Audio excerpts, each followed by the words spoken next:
Audiodrama in the Age of Arthur. TheTableRound.com.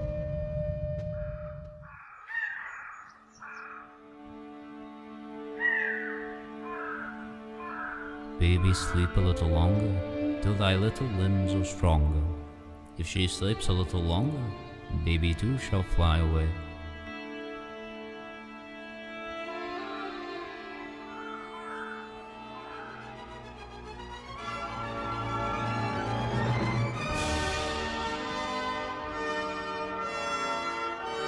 The immortal legends of the Table Round, of the heir to King Arthur. In the midst of the peaceful reign of the great King Arthur, the people of Britain remember the years of bloody conflict and civil war that followed the death of the previous king without an heir.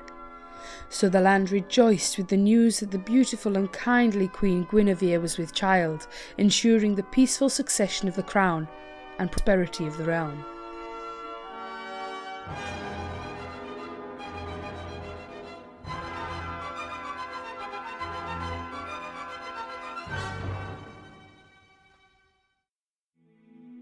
The common everyday magic of creating a child is usually taken for granted. Much poetry and song are written about the first bit of the child making, the sweating and the moaning, but after all that is when things become truly interesting. I, Vivian of Avalon, highly revered and frequently ignored priestess of the old ways, was at Camelot during the months that Queen Guinevere of Camelot grew the heir of the High King Arthur in her womb.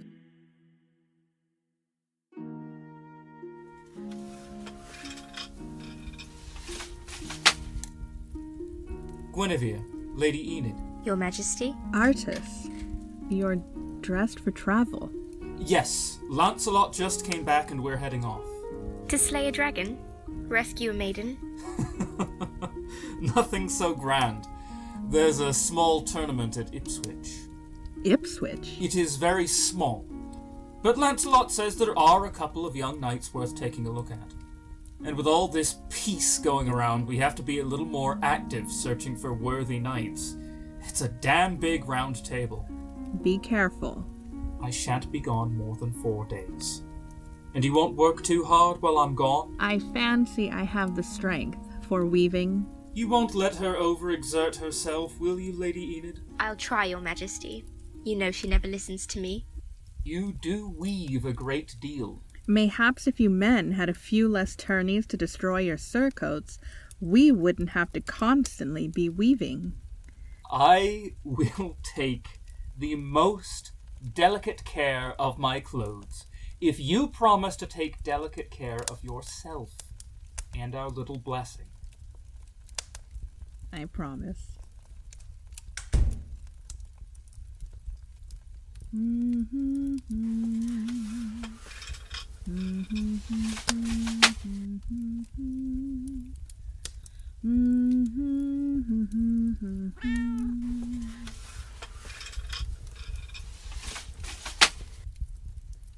Enid, there's something I need to ask you. Anything, Your Highness. It's a delicate issue. Is it about childbirth? Because I don't really know much about that. Perhaps we can ask Lady Morgan. No, it's not about childbirth. It's... In your experience, I mean, to your knowledge, do you find that men talk in their sleep? Most do. Does the king? Not so much talk, but he mutters. And he says a name. Not yours? He says... Emmeline. Oh. Emmeline. The Princess of Kent. His first betrothed. Did you know her? I was one of her ladies, but only for a handful of days. She was kind. Did he love her? My queen, I don't know about the nature of kings, but I do know a thing or two about love. She was young, younger than the king at the time, younger than me, and she was a tiny girl, and she was blind. She was lovely, but if Arthur, the king, dreams of her, I'm sure he remembers her not as a woman that he loved, but as a child that he saw murdered. He saw her murdered? Yes. The Saxon chief Osmond abducted her. Arthur fought to her rescue, but it was too late. Osmond had already slain her. Dear Lord. I didn't know. My queen, dear Guinevere, your husband is having nightmares. Comfort him. Don't let the shadow of jealousy darken your happiness. This child in your womb will be the greatest joy of your life. Thank you. Thank you, Enid. You are a good friend, and wiser beyond your years. I know. Makes you wonder why I'm not the queen. What? Nothing, my lady.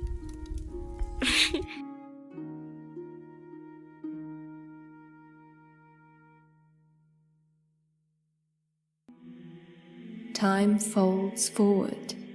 Arthur, whose keen eyes could spot an enemy across any battlefield, find himself more and more focused on the banalities of kingship, looking down, forever squinting at the fine details of running his perfect kingdom. A statutory obligation, not subject to trinoda necessitas boonwork.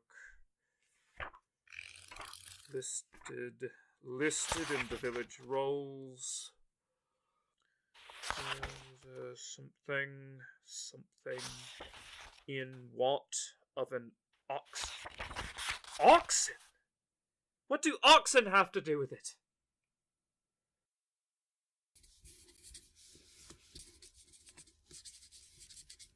Whatever did those scrolls do to you, Art? You're staring at them as if you want to murder them. Oh, Merlin. Petitions and complaints. There's a monastery by Walpole near Norfolk called St. Galdrick's. It has claims to a stretch of woodland that reaches back to its land grant during... well, at least as far back as the Caesar, apparently. Although they've never much used it. Yes, woodlands. Good. But the wood is used frequently by the local villagers. Fishing and birding and all that. To complicate matters, it's also where the followers of the old ways gather mistletoe and have a sacred copse of trees for their rites. Complicated, yes. Well, in the last few years, the monks and the locals have been having conflicts. Little things like hunting rights, chopping down this tree, damming that brook. Well, the local lord sees he can't make everyone happy, so he sends their complaints to me. And you can't please everyone either. I don't know what to do, Merlin. You see, there's written law.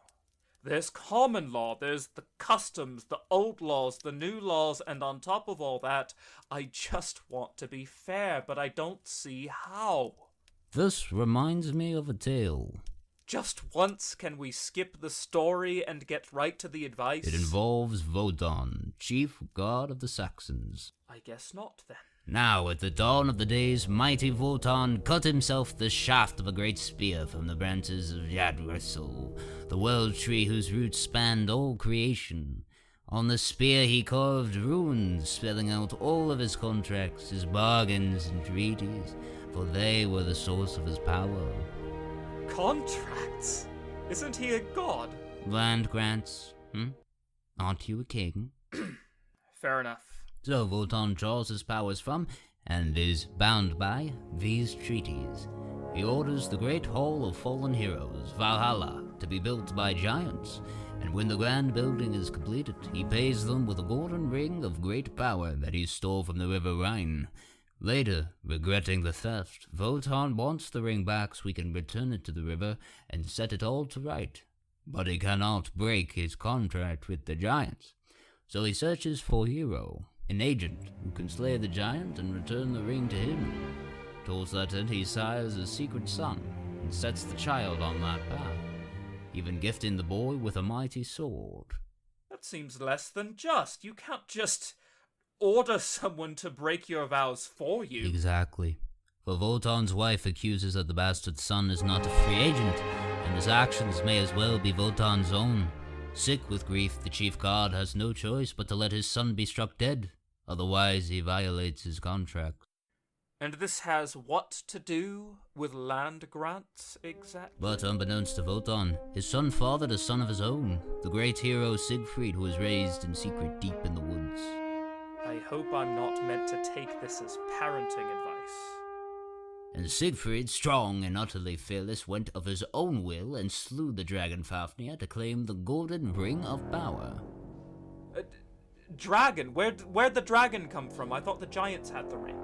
Yes, but the giant is a dragon now. Pay attention. But you just said... So, Siegfried had the great gold ring, and Wotan, free at last from the chains of destiny that bound him, appeared to claim the ring from his grandchild, but did not go as the chief god had planned. Siegfried swung his mighty sword once, shattering Wotan's spear into countless splinters. The boy kept the ring and left his grandfather alone, sitting amongst the shards of his shattered power. Without his spear, without his power, Wotan sits even now, brooding in his hall of fallen heroes, awaiting the inevitable twilight of the world. No wonder the Saxons are such a gloomy bunch. Fate is a cruel master. Was there a point to that story? Oh, you know me better than that, Art. Have you decided what to do about that land? Yes, I'm going to claim the land for myself. It will be the king's wood. Will it? And they will pay me to use it. Not enough to matter, just a pittance, just enough of a fee so that their annoyance is focused on me. Then they can go back to doing what they've been doing for generations, getting along. Is that legal? I'm king. I'll make it legal. And I suppose it's as close to fair as I'm likely to come up with. I'd rather they be mad at me than at each other. Kingship is a lonely vigil.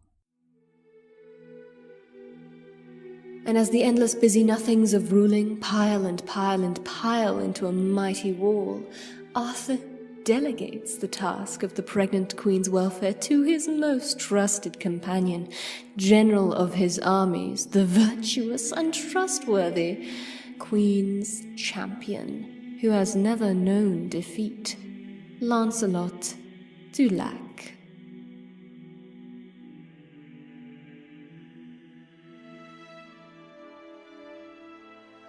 It is a fine day.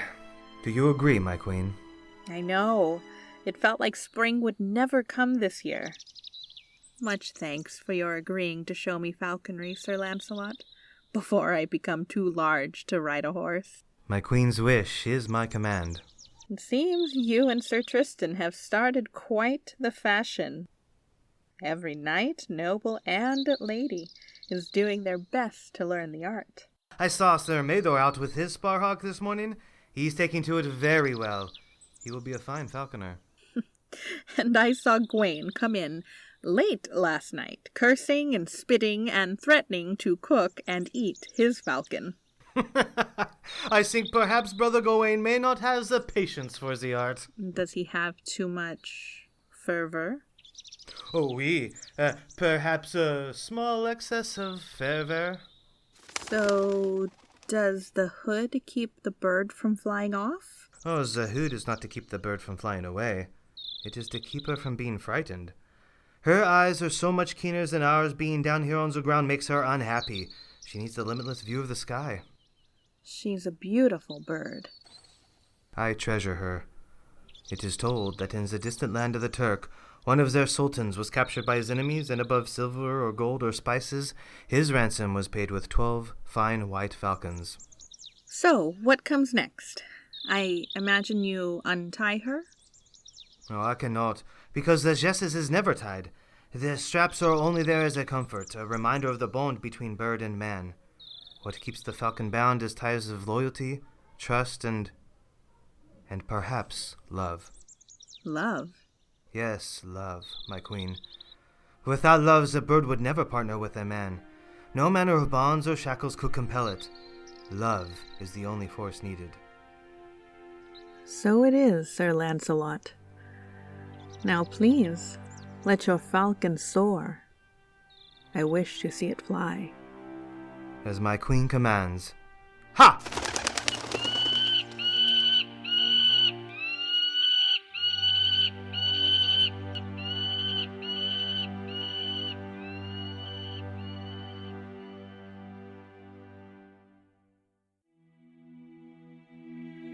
But for the expecting mother, it might seem as if the world holds its breath and waits the upcoming arrival of the little prince. But in fact, all the little affairs of men move on unceasingly.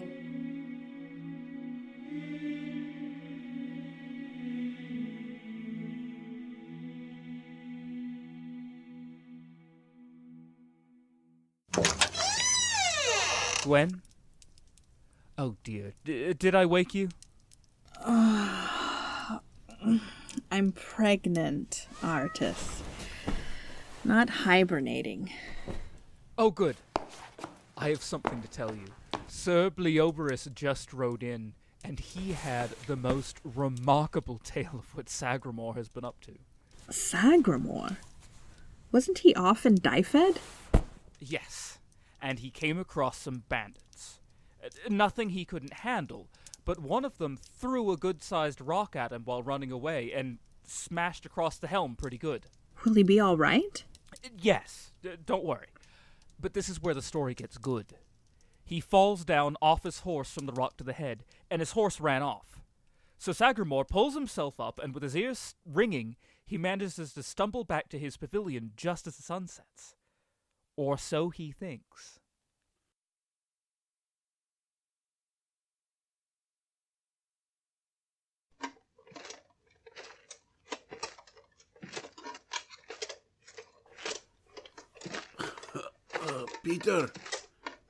Peter, where is the boy? Squires, they're never there when you need them.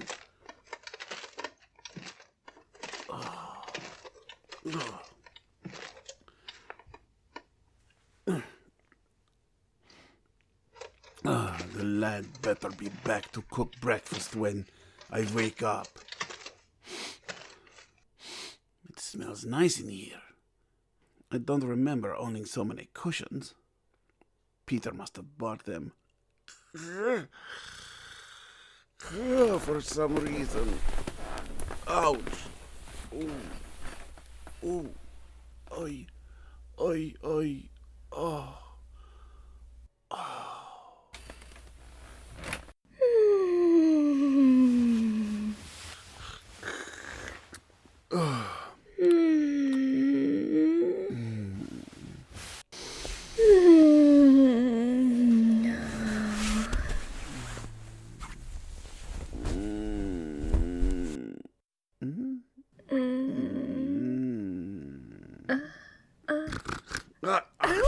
What? What's you? What? Oh, dear me, I must have had more wine than I thought. What? Are you? Oh, my goodness. I got books. Who are you? Who am I? Who are you, strange young woman? And why are you in my pavilion? What? This is my pavilion, sir. No, it is. Wait. Well, maybe it is. In fact, that does kind of explain a great deal. Like, why the tent changed color. Are you here to ravish me? Ravish? No. God, no. No. I thought this was... Well, I got hit on the head quite hard. I couldn't find Peter, my squire. Oh, you poor man, you're bleeding. Here, use my sheets. You've already bled all over them anyway.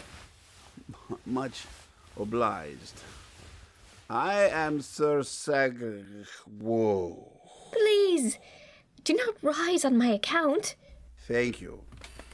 I'll just sit here a moment. Whew. Oh, what sort of terrible wretch would harm you? Who would damage such a fine, noble, handsome face? Rogues, my lady. Dreadful rogues, but they will no longer bother this valley. Oh! Thank you, then.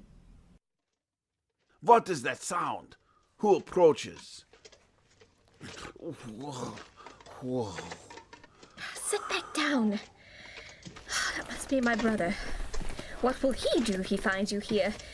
He might challenge you to a duel. And rightfully so. I am a strange man in your bed. I would slay me if I were him. I will never let anyone hurt you. Brave, beautiful Sir Sagrewoe. What will we do? What can we do? What did they do? That's the best part. They got married. How wonderful. He insisted. Saved her reputation. He didn't have to kill anyone. I guess that's how they do things in Hungary. Hungary. Yes. They'll spend the spring at her family holdings in Snowdonia, and he'll bring her to court in the summer. I can't wait to meet her. Mayhaps she'll be fat with child too by then. What a blessing. I often worried about Sagramore settling down. So far from his home country, and the man was far too handsome for his own good. You say that about Lancelot too. Yet he never gets into any trouble. Still, the best place for a man is in a happy marriage. I'm just glad it worked out for them. Sagramore always has been the lucky sort. Lucky? Lucky, yes. I mean, isn't love, a happy marriage, just a lottery, really? A cast of the die. Oh, is it?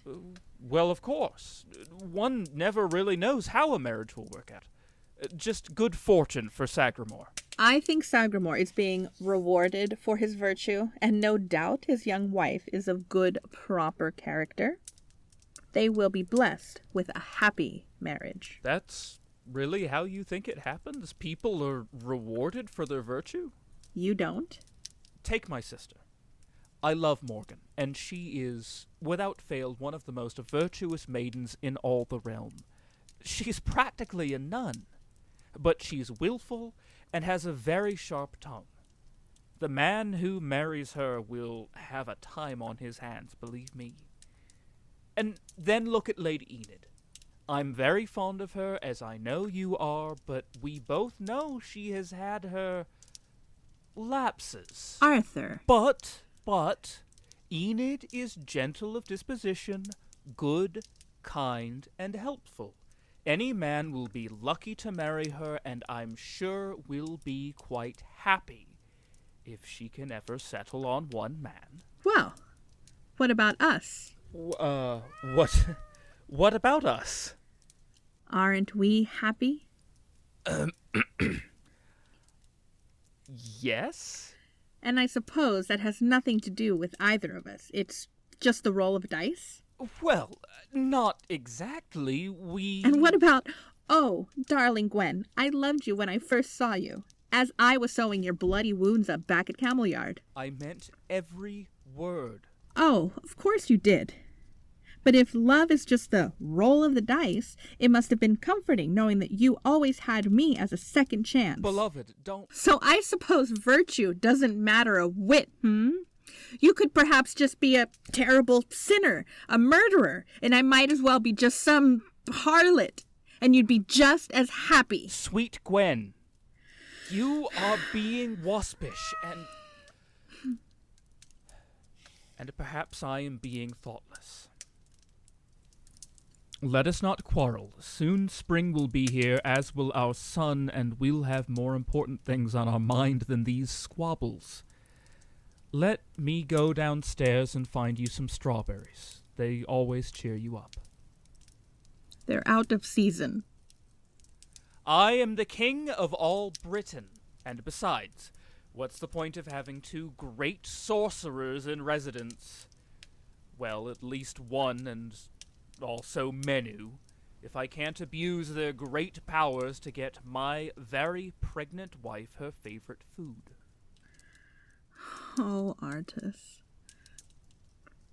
I do love you, Gwen.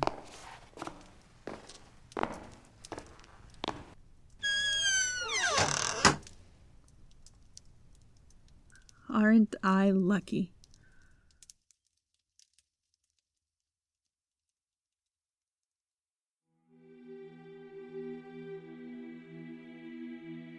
Nature is inevitable. The moon waxes and wanes, fruit ripens and rots, and children must be born.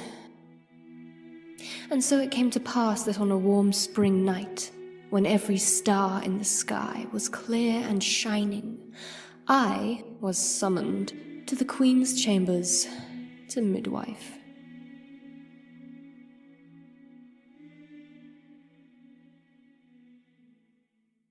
How long does this usually take?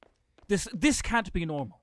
Calm, lad. It hasn't been that long. I remember your mother took the better part of a day to give birth to you. So much screaming. And she wasn't in hands half as skilled as the Lady Vivian. What if something goes wrong? Where the devil is Merlin? Merlin?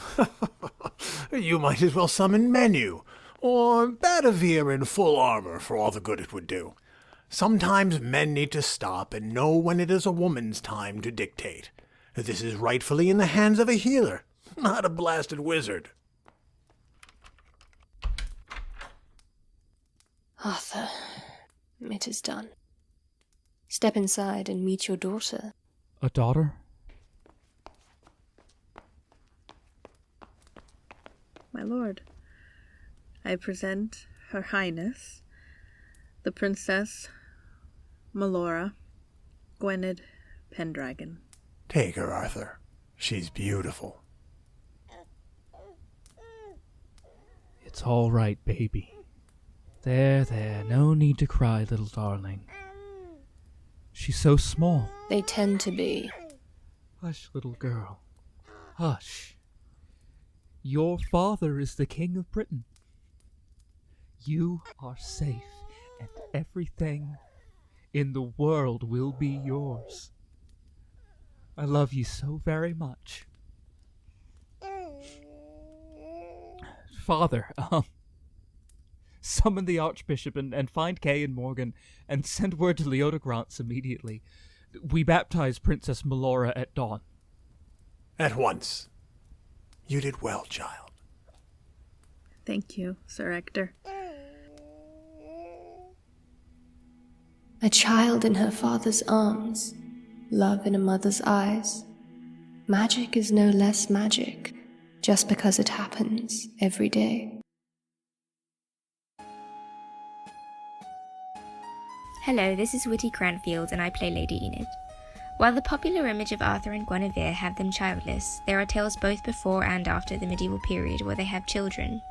The name Melora is from the 16th century Irish romance Orlando, where Arthur's daughter dons armor and battles the kings of Africa and Asia on a quest to rescue her prince.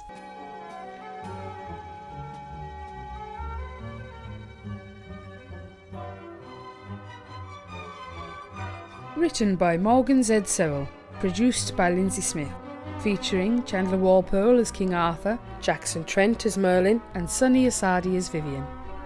Guinevere was Kathy Vargas, Lancelot was Joshua Kibbe, Enid was Witty Cranfield, Ector was David Kendall. Also featuring the voice talents of Peter Lutz as Sagramore and Kerry Ramsay as the Lady. Original music by Nicola Branch. Additional music by Kevin MacLeod. Your narrator was Nicola Branch.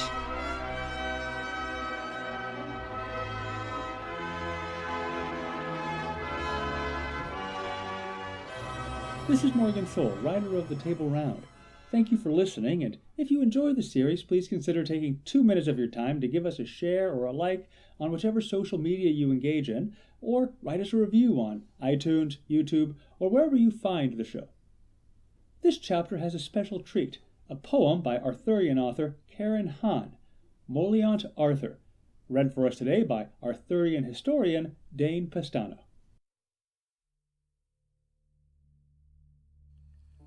Stand not, Kimry, at his grave to weep. Arthur lies not dead, nor does he sleep. He is the wave on the raging sea. He is the sun that sets in a tree. He is the salmon, he is the sky. He is the river as it runs by. He He is the fire that burns at night.